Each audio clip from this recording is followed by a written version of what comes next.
Hey guys, YouTube Warrior 100 here, and now to continue my top 10 SummerSlam reviews. Now, in the number 8 spot, I'm going to review SummerSlam 2005. Yeah, so I just finished watching the show just a few minutes ago, and I thought this was a good show right here, yeah.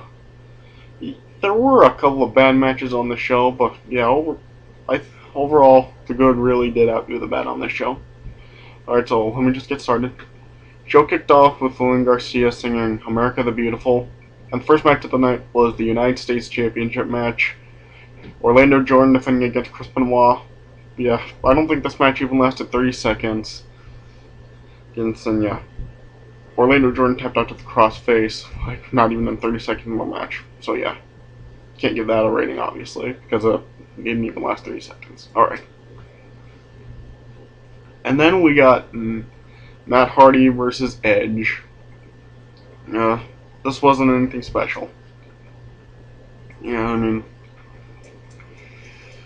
it was pretty much just Edge beating the crap out of Matt Hardy. Matt Hardy was trying to really get at Edge, and then at one point Matt Hardy hit his head on the steel post, and he was bleeding like crazy, and Edge was just targeting Matt Hardy's head, and then he kicked him in the head, and then the referee just called for the bell, and the match just couldn't continue, and he gave the match to Edge. Yeah. So this was just blah. I really did not like this. This is too much. This gets I don't know, a star and a half. And then next we got Eddie Guerrero versus Rey Mysterio in the ladder match for the custody of Dominick. Yeah, I remember I was not a fan of the storyline at all. I thought the storyline was just dumb. Yeah, the matches were good. Yeah, the matches weren't bad, just I thought the storyline was just dumb. Who really actually believed this, really? Everyone pretty much knew that it wasn't true, that Dominick wasn't really Eddie Guerrero's biological son. Yeah, but yeah, this was still a good match. This was match of the night right here. Yeah. There was a lot of usage of the ladder. It was mostly used on Rey Mysterio. Eddie Guerrero, he threw Rey Mysterio into the ladder in the aisleway. Yeah. And then Eddie Guerrero was on the outside of the ring with another ladder, and Rey Mysterio just kicked it into Eddie Guerrero, and Eddie Guerrero just flew back. And at one point, Rey Mysterio was sandwiched between two ladders, and Eddie Guerrero just jumped right onto the top ladder.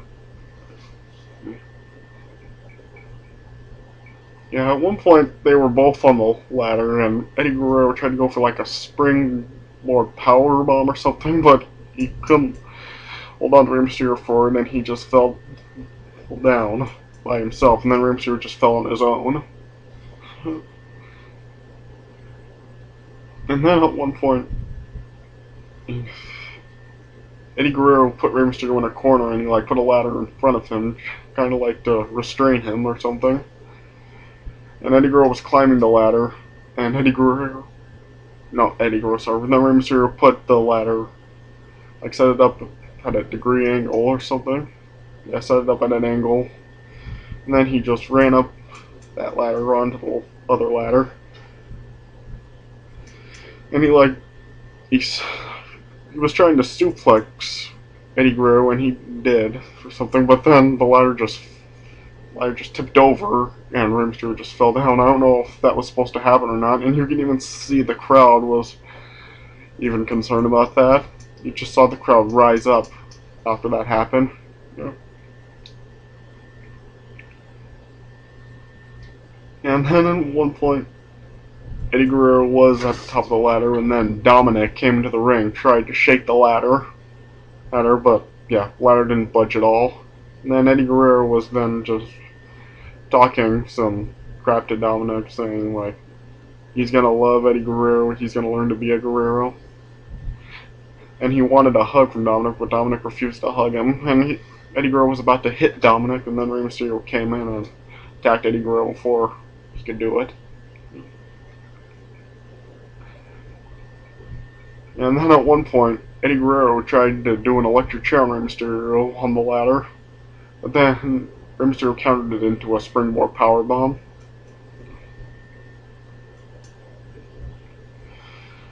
And then Eddie Guerrero, at one point, while Rey Mysterio was climbing the ladder and he was about to get the briefcase, Eddie Guerrero moved the ladder and Rey Mysterio was hanging, and then he eventually just fell. Couldn't hold on any longer. And then Eddie Guerrero did the same thing, but he got pulled off by Rey Mysterio. And then, in this match, Eddie Guerrero, he's climbing the ladder, and then Vickie Guerrero came out. And she just tipped the ladder over, and Eddie Guerrero fell down. And Rey Mysterio was climbing the ladder some more. And Vickie Guerrero was restraining Eddie Guerrero from trying to stop him, and then Eddie Guerrero... No, why do I keep saying Eddie Guerrero? Then Rey Mysterio then got to the briefcase and pulled it down, and Rey Mysterio won. Yeah. So, yeah, that was a good match of the night. 3 3/4. And then we got Kurt Angle versus Eugene for Kurt Angle's gold medal with no time limit. Yeah, this basically just lasted 5 minutes. Eugene and Angle were doing a lot of back and forth finishing maneuvers. Eugene did, like, rock bottom people's elbow stunner. Yeah.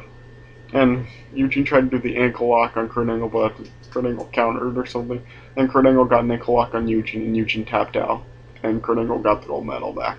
Yeah. 1 star. And then after this, we got Undertaker versus Randy Orton. Yeah, this was a good match right here. One of the better matches of the night, yeah. There was a lot of countering in this match. Yeah, Randy Orton countered the old school early on in the match. Yeah, and there were counters with the tombstone. Randy Orton got like a... What is it? Like a... body scissors or something on the Undertaker. Or it was something like that. I forgot what Randy Orton was doing. Yeah. Yeah, and yeah, this was a real good match. It went back and forth a lot, yeah. Yeah, and yeah, I'm not sure if I want this. Not sure how good I should say this is compared to the WrestleMania 21 match, but yeah, this was still a really good match. Yeah. Yeah, and then there was the thing at the end where they were countering the tombstones in the match. And, yeah. And then when the final tombstone counter, Randy Orton, he did the thing where he like gave the backbreaker thing to the Undertaker or something. Then the Undertaker got, I think it was a choke slam on Randy Orton, but then some guy came into the ring who was really Cowboy Bob Orton in disguise, and he distracted the referee. Then Randy Orton got an RKO out of nowhere, and Randy Orton won.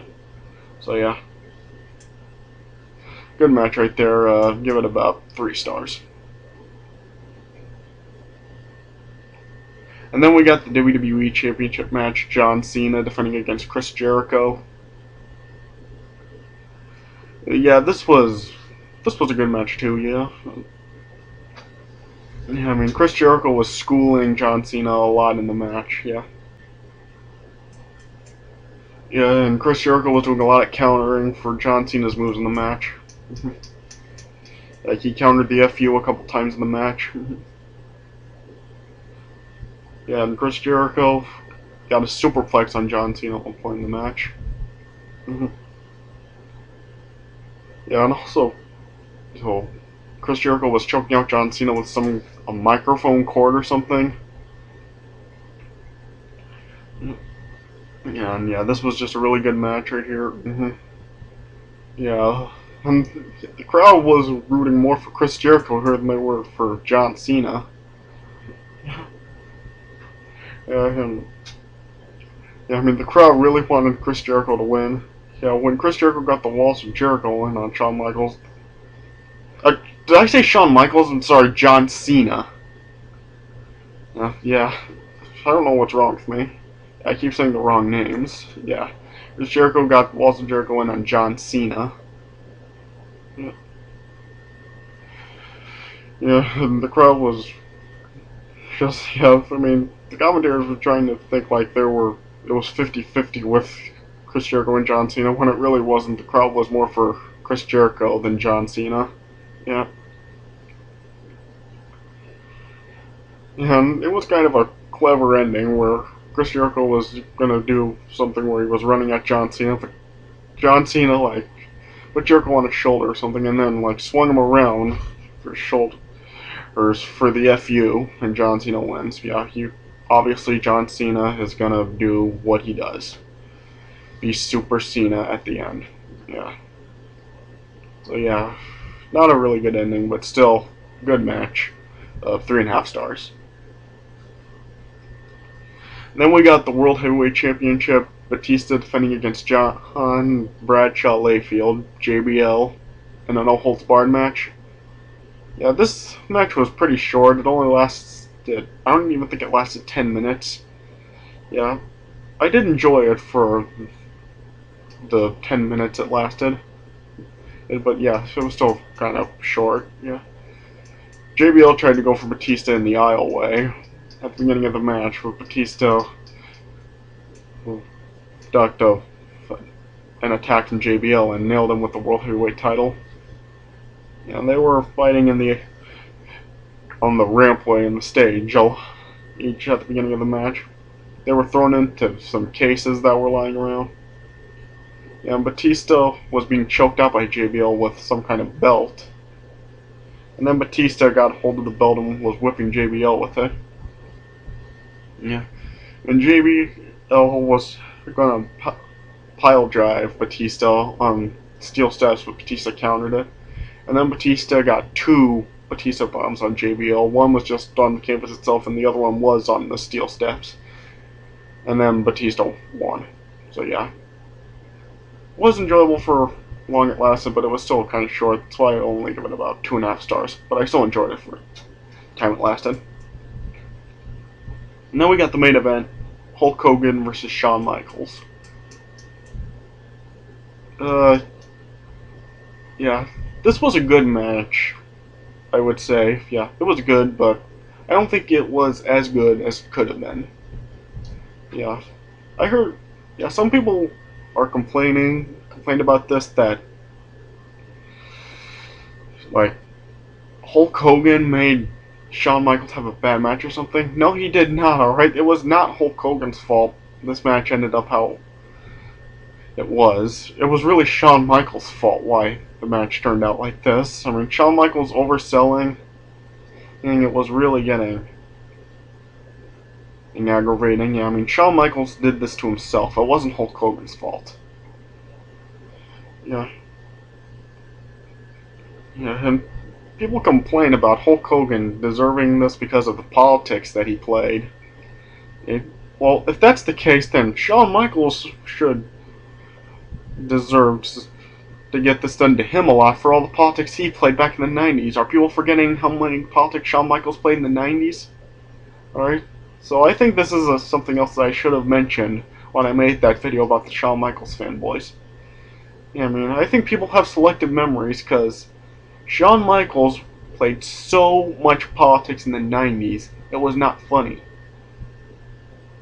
Yeah, so if that's the case with Hulk Hogan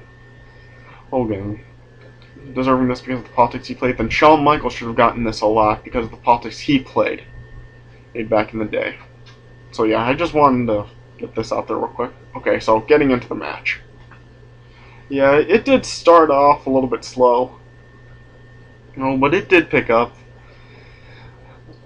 Yeah, I mean, Shawn Michaels first was just kind of, whenever he got hit by Hogan, just kind of getting out of the ring.